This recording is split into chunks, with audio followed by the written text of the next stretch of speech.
ये parcel scan machine में डाल दो।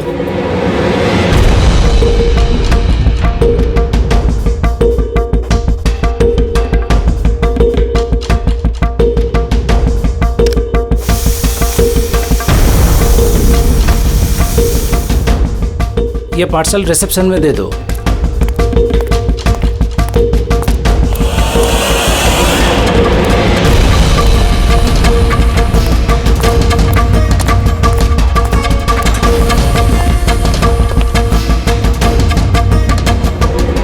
ये लीजिए। शामू, जी मैडम। ये पार्सल लो, जस्टिस राय के लिए आया है। वो ऊपर प्राइवेट लॉज में बैठे हैं, उनको दे दो। बाप रे, जस्टिस राय उनके पास कौन जाएगा? क्यों, क्या हुआ? अभी 10 बातें सुना देंगे। Check and met. राय, शतरंज खेलना भूल गए? ऐसी कोई बात नहीं है, मैं बस आज तगड़ा खेलने के मूड में नहीं हूं। और सुनो, तुम भी आज मुझे हराने की कोशिश नहीं करोगे, समझे? क्यों भाई, तुम्हारा जन्मदिन है इसलिए? बिल्कुल, बहुत अच्छा गेम खेला तुमने। एक और खेले? ठीक है।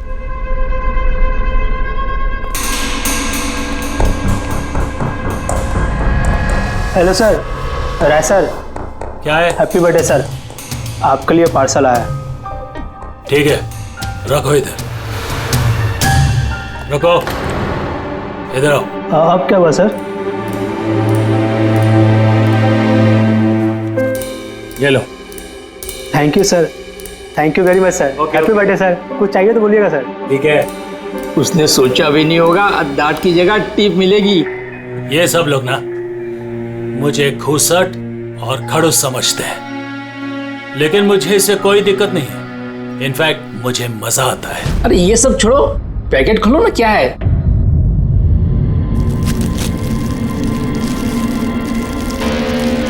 ये है क्या? देश के सर्वश्रेष्ठ कानूनी दिमाग को सम्मान पूर्वक भेंट। कोई नाम नहीं? प्रेस द टेल।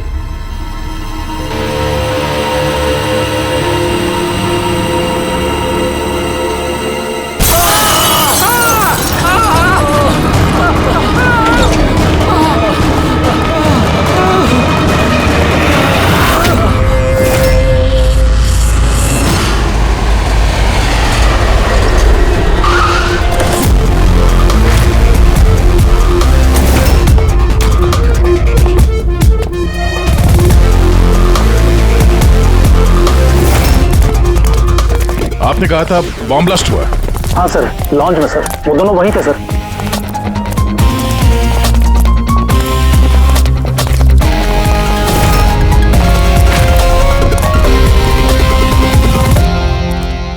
ये देखिए सर। यहाँ तो कांच ही कांच है। पूरे फेस पे कांच के टुकड़े हैं। जख्म बहुत गहरा नहीं दिख रहा है, खून भी ज्यादा निकला नहीं है, तो फिर इसकी मौत कैसे होगी? सर, शायद बक्से के अंदर कांच के टुकड़े रखे होंगे। हाँ सर, इसमें एक कांच का शोपीस था। स्कैन करते वक्त गार्ड ने देखा था। एक्चुअली सर, आज जस्टिस राय सर का बर्थडे था ना, इसलिए ये बॉक्स किसी ने भेजा था। लेकिन सर, ये बॉक्स तो मेटल डिटेक्टर स्कैनर सबसे क्लियर होके आया था, फिर पता नहीं क्यों ये सब हो गया। सर, हमारे ज्यादातर क्लाइंट्स हाई प्रोफाइल जजेस और लॉयर्स हैं, और उनमें से ज्यादातर ऐसे हैं जिनकी जान को खतरा है, इसलिए हम उनकी सिक्योरिटी और प्राइवेसी का पूरा ख्याल रखते हैं सर। तो आज क्या हुआ? हाँ? सर, प्रेस द टेल, क्या है ये? जो कुछ इस बॉक्स में होगा शायद उससे रिलेटेड है। ये पार्सल तो जस्टिस राय के लिए था। ये जस्टिस लाल बिना वजह मारे गए। शॉपथन, अब ये ऑनलाइन शॉपिंग की गई है। चारों तरफ कांच बिखरे हैं। इन लोगों का कहना था कि धमाका हुआ है, पर अगर पैकेट के अंदर कांच था तो धमाका हुआ कैसे? और अगर यहाँ पे बॉम्ब ब्लास्ट हुआ था तो फिर मेटल या प्लास्टिक के टुकड़े या फिर बारूद कुछ तो होना चाहिए था। ऐसा कुछ भी नहीं है यहाँ पे। एक काम करो, ये बॉडी और ये कार्ड इसको फॉरेंसिक लैब में भेज दो। और पूर्वी, ये जस्टिस राय का मोबाइल फोन चेक करो। मेटल डिटेक्टर वहाँ, स्कैनर वगैरह तो सब है। अगर पार्सल में बॉम्ब था तो डिटेक्ट कैसे नहीं हुआ? सर पार्सल में ऐसा कुछ था ही नहीं साहब, मैंने ध्यान से देखा था। और स्कैनर मशीन में साहब सिर्फ कांच का सामान ही दिख रहा था। अच्छा, इस स्कैनर की फुटेज स्टोर तो होती होगी? हाँ सर, फुटेज 24 घंटे तक सेव रहती है और उसके बाद अपने आप डिलीट हो जाती है। ओके, वो फुटेज देख सकते हैं हम लोग?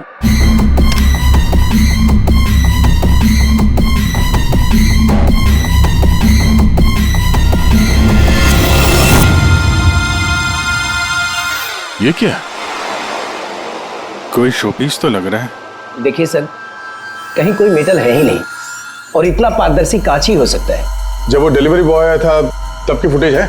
हाँ सर, और कल बारिश की वजह से सीसीटीवी कैमरा खराब हो गया था। आप कह रहे थे सिक्योरिटी का बड़ा इंतजाम है, ये आपका इंतजाम है? Sorry sir.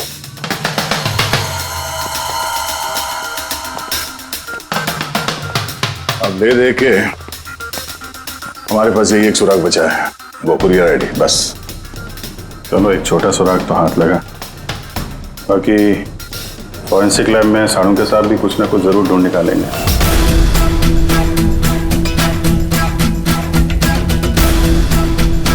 ये गुत्थी तो सूरज ही नहीं रही है। समझ में नहीं आ रहा है आखिर ये हुआ कैसे। जैसा कि तू कह रहे तेरे समझ में नहीं आ रहा कि इन दोनों की मौत हुई कैसे? अरे नहीं, ये समझ में आ गया कि इनकी मौत कैसे हुई है। ये जो कांच के टुकड़े हैं ना, इनमें जहर है, इसकी वजह से इनकी मौत हुई है। कांच के टुकड़े जहरीले थे? हाँ, वो जो कांच का शोपीस बना था ना, तो शोपीस बनाते वक्त जब कांच को पिघलाया गया तब खूनी ने उसमें जहर मिला दिया। जब कांच ठंडा हो गया तो जहर पूरे के पूरे कांच में फैल गया। कोई सोच भी नहीं सकता था बॉस। और सर, जब हमने इन कांच के टुकड़ों को टेस्ट किया तो पता चला कि इसमें एक ऐसा जहर मिला हुआ था जो कोई भी अपने घर पे बना सकता है। सर, आप तो बोल रहे थे कि ये गुत्थी सुलझी नहीं है, मगर आपने तो पूरा केस ही सॉल्व कर दिया है। नहीं नहीं नहीं पंकज, ये केस सॉल्व नहीं हुआ है। सिर्फ ये पता लगा है कि कांच के टुकड़े जहरीले थे। बस ये केस जितना सिंपल दिख रहा है उतना सिंपल है नहीं। लेकिन सर, इसमें इतना कंफ्यूजन क्या है? कांच ब्लास्ट हुआ और उसके टुकड़े इन दोनों को लगे, जहरीले कांच के टुकड़े। जहर खून में मिला और इन दोनों की मौत हो गई, राइट? करेक्ट। लेकिन तुमने बीच में क्या कहा? कांच ब्लास्ट हुआ। अब सवाल यह है कि कांच ब्लास्ट कैसे हुआ? जब इसमें कोई विस्फोटक नहीं है, किसी किस्म का कोई केमिकल नहीं मिला है, तो ये ब्लास्ट हुआ कैसे? फोरेंसिक सर्जन कौन है? मैं हूं। तो फिर तुम बताओगे ना। फॉरेंसिक एक्सपर्ट हूं, जादूगर नहीं हूं। अच्छा, समझ में नहीं आ रहा तो जादूगर नहीं हूं। सर, इन जहरीले टुकड़ों के अलावा हमें एक और चीज मिली है। क्या? ये कार्ड जो इस गिफ्ट के पास था, ये कार्ड का पेपर वैसे तो मोटा दिख रहा है, लेकिन एक्चुअल में ये 2 पेपर को यूं चिपका कर बनाया गया है। और ये देखिए इसमें क्या लिखा है। सजाए मौत, मतलब खूनी ने सिर्फ कत्ल ही नहीं की, कत्ल के साथ साथ एक मैसेज भी भेजा, सजाए मौत। जो हुआ उसका बहुत दुख है हमें, पर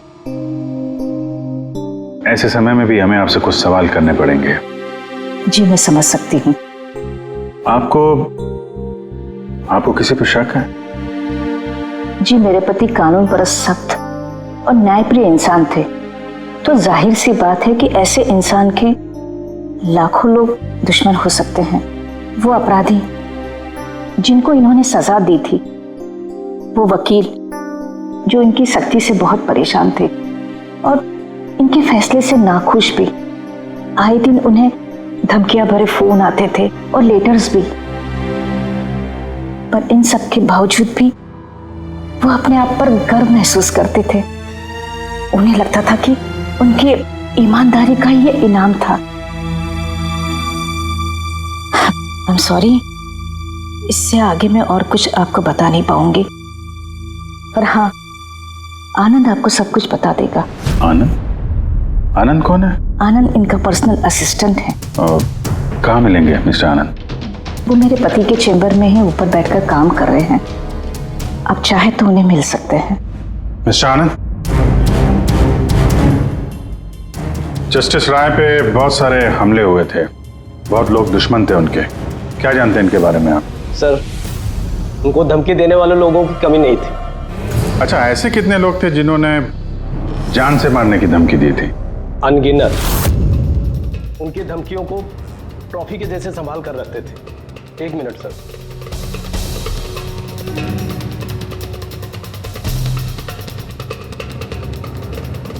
ये रही उनकी ट्रॉफीज। ये सचमुच ज्यादा है। लोग उन्हें बहुत सख्त समझते थे, लेकिन सच पूछो तो सर बड़े ईमानदार वकील उनकी धमकियों को ट्रॉफी के जैसे संभाल कर रखते थे। 1 मिनट सर। धमकी भरे पत्थर और स्याही क्यों? कई साल पहले किसी ने खिड़की से पत्थर फेंका था। ये रही उनकी ट्रॉफीज। ये सचमुच ज्यादा है। लोग उन्हें बहुत सख्त समझते थे, लेकिन सच पूछो तो सर बड़े ईमानदार और न्यायप्रिय थे। यहाँ तक वकील भी उनसे डरते थे और अपराधी उनके नाम से कांपते थे। धमकी भरे खत तो ठीक है, लेकिन ये पत्थर और स्याही क्यों? कई साल पहले किसी ने खिड़की से पत्थर फेंका था, तो सर ने पत्थर भी रख लिया था। और ये स्याही की बॉटल? अरे सर, ये तो कुछ ही महीने पहले की बात है।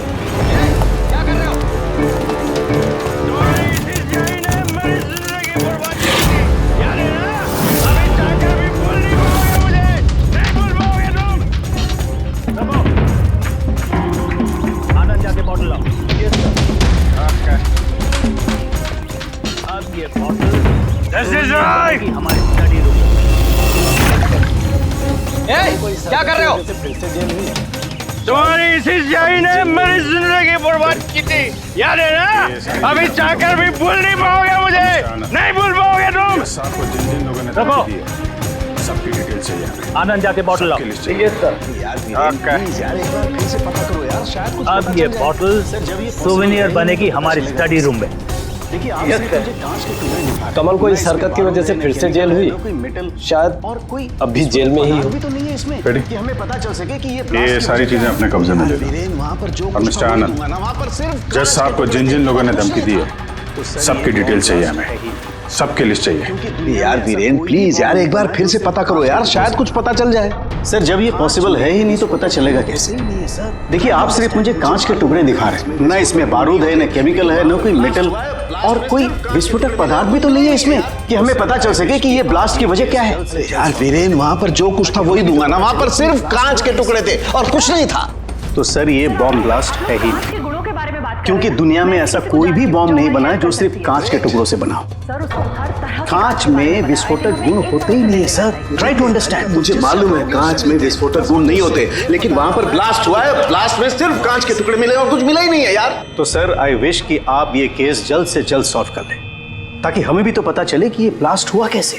सर आप लोग कांच के गुणों के बारे में बात कर रहे हैं ना? मैं ऐसी किसी को जानती हूँ जो हमारी हेल्प कर सकती है। ग्रेट सर, उसको हर तरह के कांच के बारे में पता है। आई थिंक हमें एक बार उससे मिल लेना चाहिए। मिलते हैं तारिका, तुम जिससे कहोगी उससे मिलते हैं। बस मुझे सिर्फ ये पता करना है कि आखिर ये ब्लास्ट हुआ कैसे।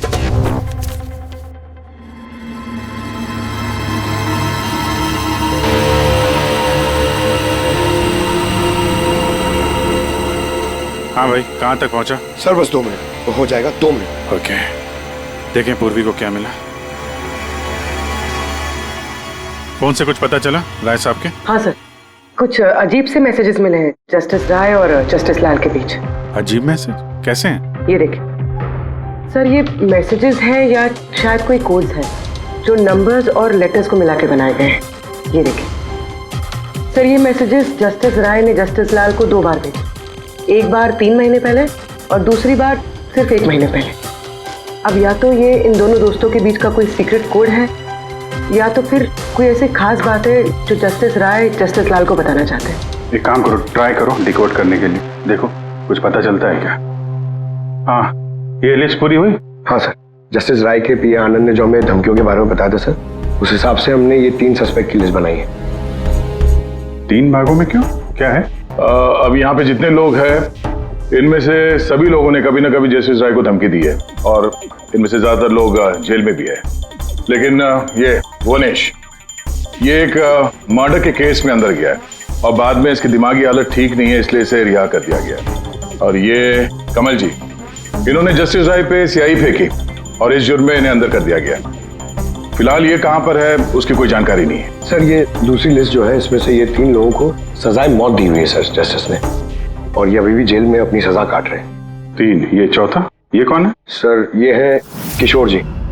इनके बेटे को जस्टिस ने 3 साल की सजा दी थी सर, और न्यूज़ में एक आर्टिकल आई थी कि ये सजा ज़्यादा देने की ज़रूरत नहीं थी, और इस वजह से वो शायद डिप्रेशन में होगा और उसने अपनी आत्महत्या कर ली सर। तो इस किशोर के पास अच्छी खासी वजह है बदला लेने की। और ये है धवन, ये एक वकील है पेशे से, और अजीब बात यह है कि पिछले साल इसने जस्टिस राय के कोर्ट में बहुत सारे केसेस लड़े, पर वो एक भी जीत नहीं पाया, सारे हार गए। तो कहीं ये हारा हुआ वकील बदला लेने के चक्कर में राय साहब को, हाँ ये भी हो सकता है कि ये कोई काबिल वकील ही ना हो। तो अब कुल मिला के हमारे पास बचते हैं 4 सस्पेक्ट। एक ये कमल, वनेश, किशोर और धवन। सर गिफ्ट भेजने वाले का पता चल गया। वो गिफ्ट कमल ने भेजी थी और शॉपेथॉन वालों ने कुरियर की आईडी से पता किया है। तो उनके पास उसका एड्रेस तो होगा ना? नहीं सर, एड्रेस का तो पता नहीं चला।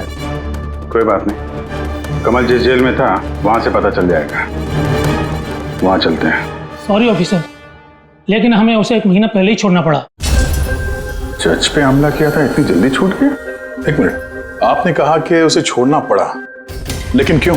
उसकी तबीयत की वजह से, क्योंकि सालों से उसको नशे की लत थी। 7 साल पहले वो एक केस में पकड़ा गया था, वहां उसने पीना छोड़ दिया, लेकिन जेल से छूटने के बाद फिर उसने पीना शुरू कर दिया, इसलिए उसका पूरा लीवर खराब हो चुका था। ये भी तो हो सकता है कि उसने लीवर खराब होने का बहाना किया हो। नहीं नहीं सर, हमने डॉक्टर से कंफर्म करके उसे छोड़ा था। अच्छा, उसका एड्रेस तो होगा ना आपके पास, वो दे दीजिए। एड्रेस तो है, लेकिन मुझे लगता है वो वहां नहीं मिलेगा, वो हॉस्पिटल में ही मिलेगा, क्योंकि उसे जल्द से जल्द लीवर ट्रांसप्लांट करने की जरूरत थी। लेकिन जहां तक मुझे पता है कि शराब के आदी लोगों को लीवर ट्रांसप्लांट की इजाजत नहीं मिलती है। मिलती है, अगर शराबी कम से कम 6 महीने तक शराब ना पिए तो, और यहाँ जेल में तो मिलने से रही, इस बिना पे हमने उसको permission they the. Okay sir, thank you. अगर ऐसा है तो अपनी जान बचाने के लिए इसने कहीं ना कहीं किसी हॉस्पिटल में रजिस्ट्रेशन तो करवाया ही होगा। एग्जैक्टली। और ये कोई छोटा मोटा इलाज तो है नहीं जो कहीं भी हो जाए। शहर में गिने चुने हॉस्पिटल है जहाँ पे ट्रांसप्लांट हो सकता है, वहीं ढूंढते हैं इस कमल को। अरे तारिका, ये तुम कहाँ ले आए भाई मुझे? मैंने तो सोचा तुम किसी ग्लास फैक्ट्री में लेके जाओगी। बट एनीवे, ये जो कुछ भी है ना, है बड़ा खूबसूरत। शुक्रिया। आप sir, she is my friend Vivian. ये ब्यूटीफुल आर्ट गैलरी इसी की है। ये ऐसे खूबसूरत आर्ट पीसेस बनाती रहती हैं, और कांच के भी। And Vivian, he is doctor Salunkhe. Hello. अच्छा यार, वी नीड योर हेल्प। हमें कांच और कांच की चीजों के बारे में इंफॉर्मेशन चाहिए, एक मर्डर मिस्ट्री सॉल्व करने के लिए। अच्छा विवियन, ये सारी चीजें आप ही ने बनाई हैं? जी ऑब्वियसली आप ही ने बनाई होंगी, लेकिन कैसे? बहुत आसान है। वैसे तो ज़्यादातर चीज़ें कांच को पिघलाकर बनी है। प्रोपेन टॉर्च से कांच पिघलाया जाता है और उसी पिघलाए हुए कांच को मनचाहा आकार दे दिया जाता है। अच्छा हाँ, ये एक एक्सरे इमेज है कांच के शोपीस का, लेकिन सरप्राइजिंग बात यह है कि ये पूरा ब्लास्ट हो गया। Do you think it's possible? इसका आकार तो बूंद जैसा है, लेकिन समझ में नहीं आ रहा कि ये है क्या। विवियन, एक बार जरा फिर से देखो गौर से, शायद कुछ ऐसी चीज हो जो तुमने अभी तक देखी नहीं। एक मिनट, इसकी नोक देख रहे हैं आप लोग? ये जानबूझकर बनाई हुई तो नहीं लगती। I mean, जिसने भी इसे बनाया है उसने कांच को पिघलाकर बहुत जल्दी उसे ठंडा कर दिया है, बिल्कुल तुरंत, जिससे कि ये कांच का आकार न केवल बूंद के जैसा रह गया है, बल्कि इसकी नोक पतली, लंबी और नाजुक हो गई है। Thank you so much for your help. कांच को पिघला करके ठंडा कर दिया गया, तुरंत तुरंत, जैसे वो बूंद बनी। My God. तारिका, हमें लैब में चलना है तुरंत, फौरन। हाँ, वो विवियन, हमें आपकी वो प्रोपेन टॉर्च चाहिएगी प्लीज।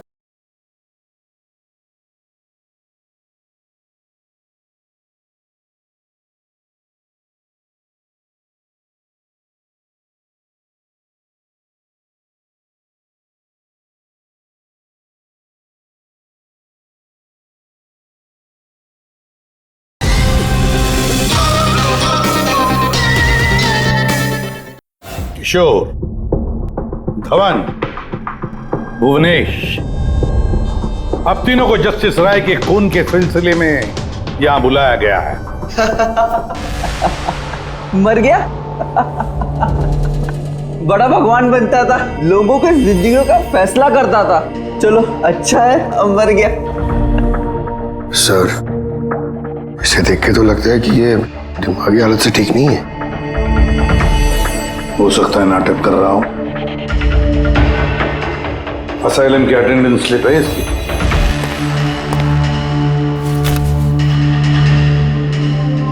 सर, इसमें तो लिखा है कि 1 महीने से बाहर ही नहीं गया असाइलम से। ये रिपोर्ट खुद डॉक्टर ने बनाई, ये देखिए। ठीक है, ले जाओ इसे। चलो चलो उठो।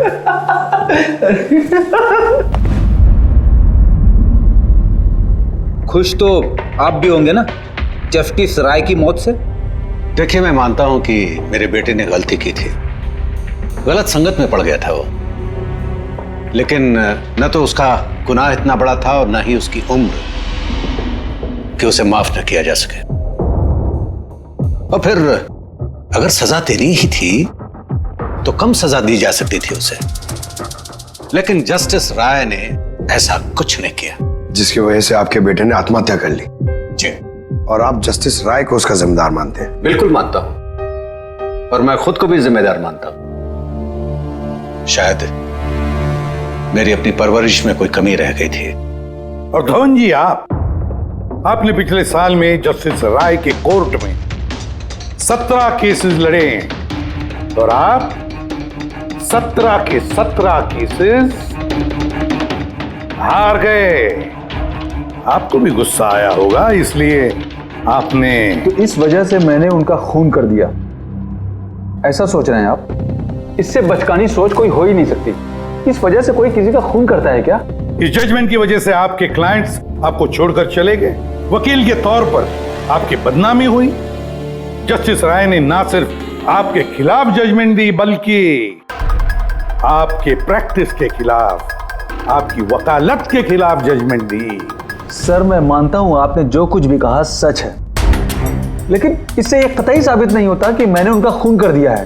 धवन जी, साबित नहीं हुआ तो क्या हुआ? हो तो सकता है ना। देखिए सर, मेरी इतने सालों की प्रैक्टिस है, इस पेशे में कोई नया नहीं हूं मैं। सर, मैंने इतने सालों तक मेहनत करके बहुत नाम कमाया है, लोग जानते हैं मुझे। और सर, जिस वक्त जस्टिस राय का खून हुआ, उस वक्त मैं कहां था, क्या कर रहा था, किसके साथ था, इन सब बातों का ब्यौरा दे सकता हूं मैं, वो भी गवाहों और सबूतों के साथ। एक बात मत भूलिए धवन जी, खून एक पार्सल की वजह से हुआ है, और जिस वक्त खून हुआ उस वक्त खूनी वहां पर मौजूद नहीं था, समझे आप? इसलिए आपके गवाह और आपके सारे सबूत हमारे लिए कोई मायने नहीं रखते। आप सिर्फ भूलिएगा मत कि जब तक ये केस सॉल्व नहीं होता, आप हमारे शक के दायरे में हैं।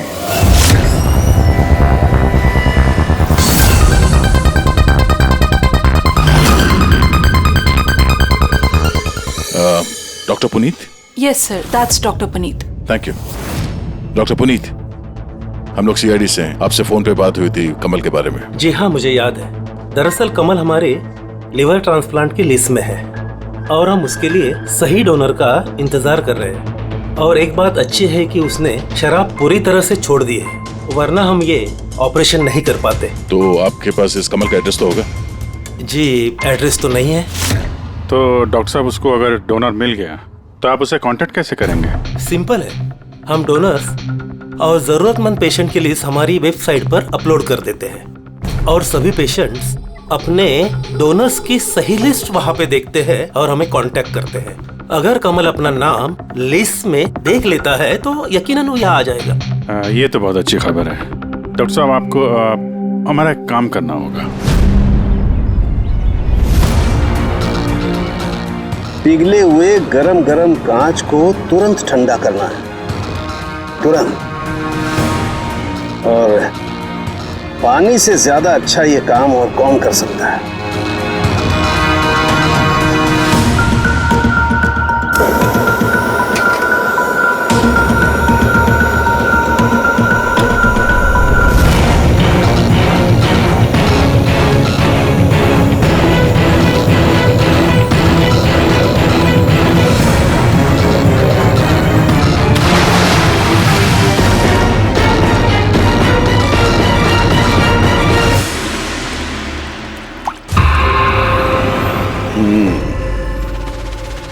ऐसे बनी ये कांच की बूंद, लेकिन जस्टिस राय की जिस बूंद से मौत हुई थी वो तो काफी बड़ी थी। ठीक है, मैं भी एक बड़ी बूंद बनाने की कोशिश करता हूं।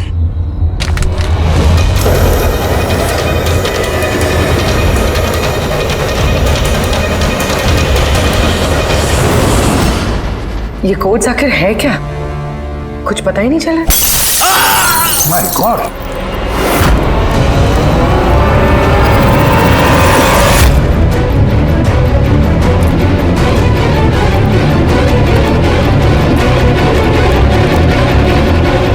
अरे सर, सालू साहब क्या हुआ? सर क्या हुआ सर? सर ये सब हुआ कैसे? कहीं आप बॉम्ब तो नहीं बना रहे थे? हाँ। क्या? बॉस, वो जस्टिस राय को और जस्टिस लाल को जिस तरह के बॉम्ब से मारा गया है ना, मैंने पता कर लिया बॉम्ब किस तरह से बनाया गया। बहुत आसान है। वो कैसे सर? अरे यार, सब कुछ यही पूछोगे, थोड़ी मरम पट्टी तो करने दो यार। बस कांच के इस बूंद जैसे आकार को सिर्फ एक ही तरीके से बनाया जा सकता है, गरम गरम पिघले हुए कांच को पानी में गिराकर। पिघला हुआ कांच पानी में गिरेगा और तुरंत ठंडा होकर के ये बूंद जैसा आकार ले लेगा। इसके इस आकार की वजह से ही इसे कांच के आंसू भी कहा जाता है। यार, ये कांच के आंसू के बारे में छोड़, कैसे बनते हैं? ये कांच का आंसू फूटा कैसे, ये बता पहले। वही तो पता करने की कोशिश कर रहा था बॉस। मैंने इस कांच के आंसू मतलब इस बूंद के अगले सिरे को बहुत मोड़ने की कोशिश की, लेकिन कुछ नहीं हुआ। उसके बाद मुझे याद आया, पार्सल के साथ मैसेज भी आया था और उस मैसेज में लिखा हुआ था प्रेस द टेल। मैंने ये इसकी दुम, इसकी पूंछ को दबाया, बम। आपको मालूम ही है सर, ये पूंछ दबाई और फूट गया, ये कुछ समझ में नहीं आया। मैं समझा।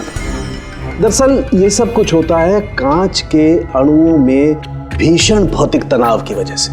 जैसे ही कांच, गरम गरम कांच, पिघला हुआ कांच एकदम ठंडा होता है, इसके अणुओं में बहुत जबरदस्त भौतिक तनाव हो जाता है और फिर इसकी पूंछ को जब तोड़ा गया तो जबरदस्त भौतिक तनाव की वजह से इसके अणु एकदम बिखर गए और बूम, ब्लास्ट।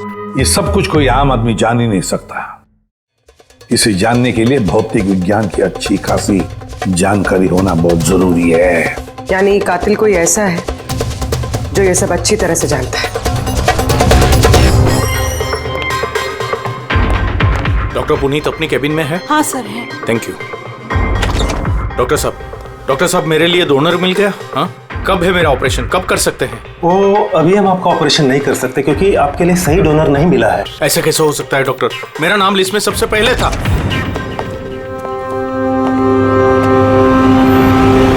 देखिए, मेरी सजा काट चुका हूँ पूरी तरह से, फिर आप लोग मुझे कहाँ लेके जा रहे हैं?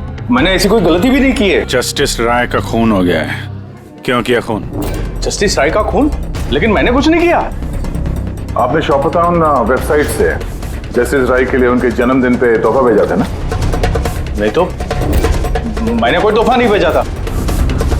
तुमने कुछ नहीं किया तो फिर तुम अंडरग्राउंड क्यों थे? देखिए, मैं अंडरग्राउंड नहीं हुआ था। सचमुच मेरी तबीयत खराब रहती है, इसलिए शहर से बाहर हेल्थ स्पा ज्वाइन कर लिया है मैंने। जेल से छूटने के बाद मैं वही रहता हूँ। और वो पार्सल, कांच का अजीब सा शोपीस जो आपने जस्टिस राय को भेजा था शॉपथॉन वेबसाइट से, जिसपे आपका कॉन्टैक्ट डिटेल्स भी था? हाँ, मैंने शॉपथॉन वेबसाइट से शॉपिंग जरूर की है और पार्सल भी भेजा है, लेकिन जस्टिस राय को नहीं भेजा। मैंने मेरी बेटी को भेजा है क्योंकि उसका जन्मदिन था। मेरी वाइफ मुझसे नाराज है, इसलिए मेरी बेटी को मुझसे नहीं मिलने दे रही है, तो मैंने वो शॉपथॉन वेबसाइट से गिफ्ट खरीदा और मेरी बेटी को पार्सल कर दिया। कोई सबूत है इसका तुम्हारे पास? हाँ है ना सर, मैं आपको शॉपथॉन वेबसाइट का मेरा अकाउंट दिखाता हूँ, उस पर आप लोगों को पता चल जाएगा कि मैंने कब और क्या खरीदा है। देखिए। ठीक है।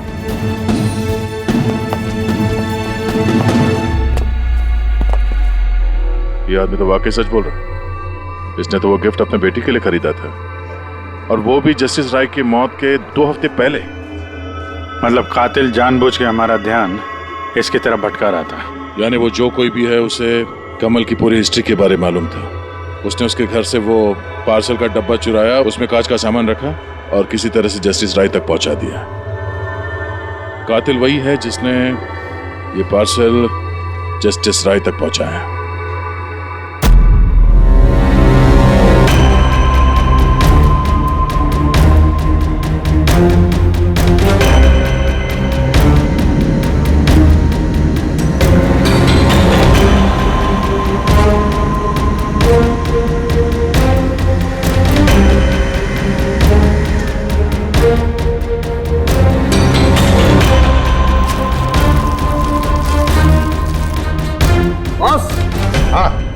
एक मिनट जरा,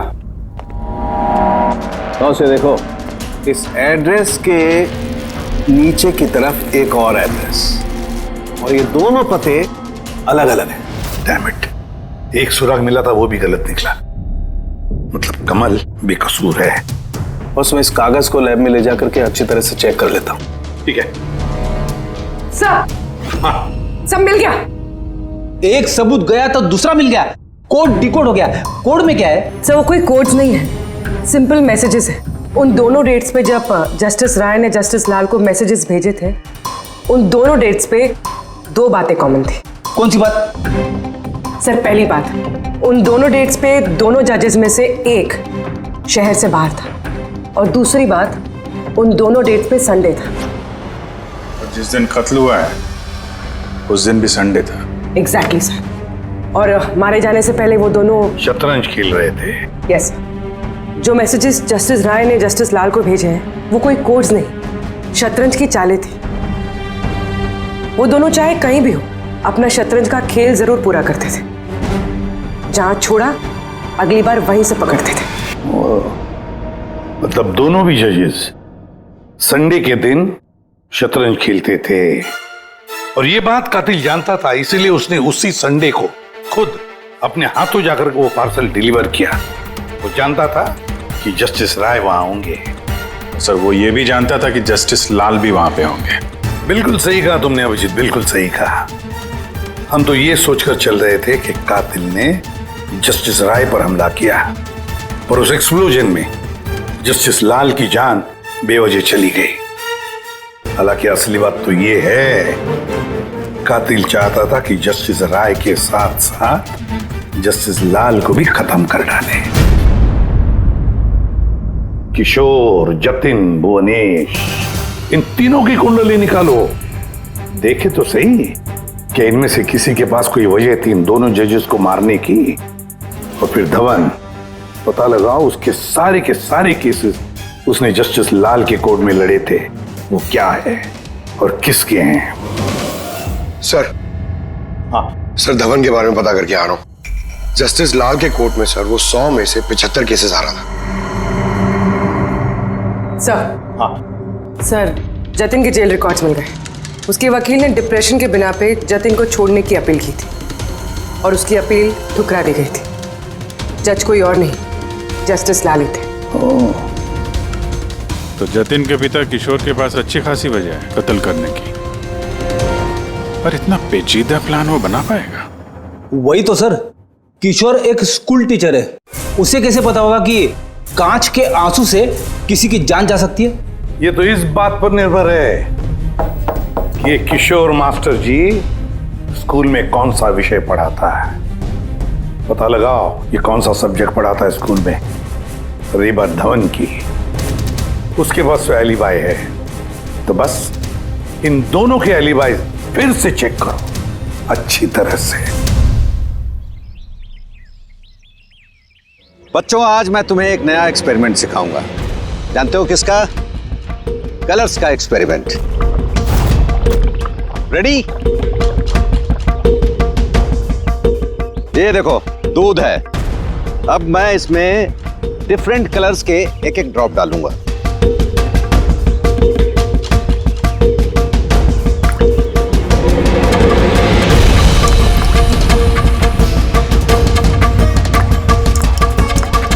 Now come here. देखो बेटा, अब जब मैं ये बड इसके अंदर डालूंगा तो तुम्हें देखने को मिलेगा कि अणु किस तरीके से प्रक्रिया करता है। देखो,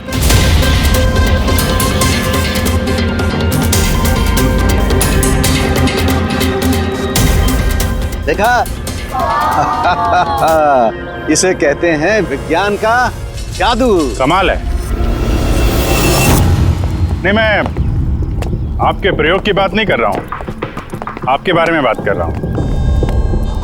आपने कभी बताया नहीं कि आप विज्ञान पढ़ाते हैं? आप लोग यहाँ? मैं तो बस वो प्राथमिक विज्ञान पढ़ाता हूँ। आपने बच्चों को वो कांच के आंसू वाला प्रयोग दिखाया नहीं? कैसे पूछ दबाते ही ब्लास्ट हो जाता है। हाँ? आप क्या बात कर रहे हैं? मुझे नहीं पता। आपको सब पता है। अब जरा इन बच्चों को जाने के लिए कहिए। बच्चों, आज के लिए छुट्टी, बाकी की पढ़ाई कर जाओ तुम लोग।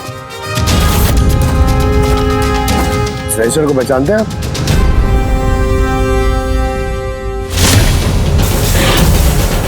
रविवार याद है आपको, जिस दिन टीचर पेरेंट मीटिंग थी? और उसी दिन जस्टिस लाल और जस्टिस राय का खून भी हुआ था। उस दिन आप आए नहीं थे, एब्सेंट थे। इस केस में जिन लोगों पे हमें शक था उनकी आलिबाइज, यानी कत्ल के वक्त वो कहाँ थे, किसके साथ थे, उसका पूरा ब्यौरा सबूत के साथ हमारे पास है, सिवाय आपके। रविवार को आप कहाँ थे? मैं घर पे ही था। मेरी तबीयत नहीं ठीक थी, इसलिए मैं जा नहीं पाया। झूठ। आप घर पे नहीं, क्लब हाउस में थे। जस्टिस राय को वो पैकेज डिलीवर करने गए थे। अगर मैं मान लूं कि आप ठीक कह रही हैं, कोई सबूत है आप लोगों के पास? सबूत तो खैर अभी नहीं है। अच्छा, ये जो आप जो प्रयोगशाला यहाँ बनाया हुआ है आपने, यहाँ पे जो बच्चों को दिखाते हैं, इसके अलावा कहीं प्रयोग करते हैं या यही जगह है? नहीं, बस यहाँ पे यही एक खुली बड़ी जगह है जहाँ मैं बच्चों को कुछ इंटरेस्टिंग प्रयोग बताता हूँ। अच्छा,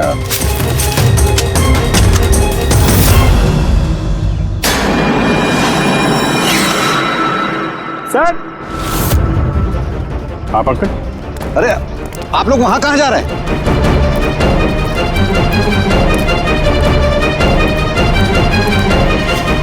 अरे, ये क्या कर रहे हैं आप? प्रोफेसर साहब, आपको सबूत चाहिए था ना, वही ढूंढ रहे हैं। सर, पहचान रहे ना इसे आप? ये तो एक टुकड़ा है, ऐसे बहुत सारे टुकड़े यहाँ मिलेंगे अगर यहाँ पे आसपास खोदा गया तो। क्या आपको भी पता है? ये कोई साधारण कांच के टुकड़े नहीं है डॉक्टर साहब। आपने जो एक्सपेरिमेंट्स किए थे और जो प्रयोग सफल नहीं हुए, आपने उन कांच के टुकड़ों को लाकर यहाँ पर दबा दिया, है ना? अभी आप सच बोलेंगे कि इस कांच को हम जाके टेस्ट करें? क्योंकि अगर इसने टेस्ट किया तो इसमें वो जहर जरूर मिलेगा। हाँ, मैंने ही उन दोनों को मारा है, क्योंकि उन दोनों ने मिलकर के मेरे बेटे को मारा है। मैंने उसी वक्त ठान लिया था कि इन दोनों से अपने बेटे की मौत का बदला लूंगा मैं।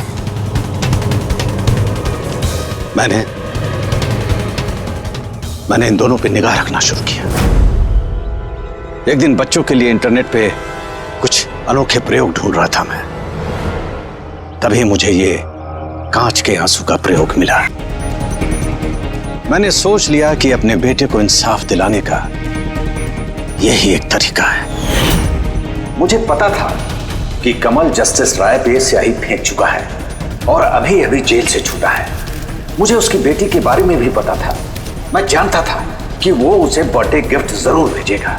अरे भाई साहब, ये भी लेना।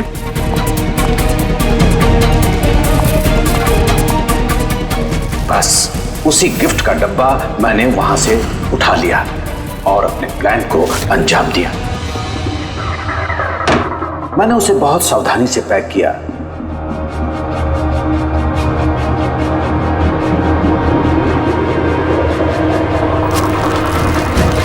और फिर डब्बे पे पुराने एड्रेस के ऊपर नया एड्रेस लगाया।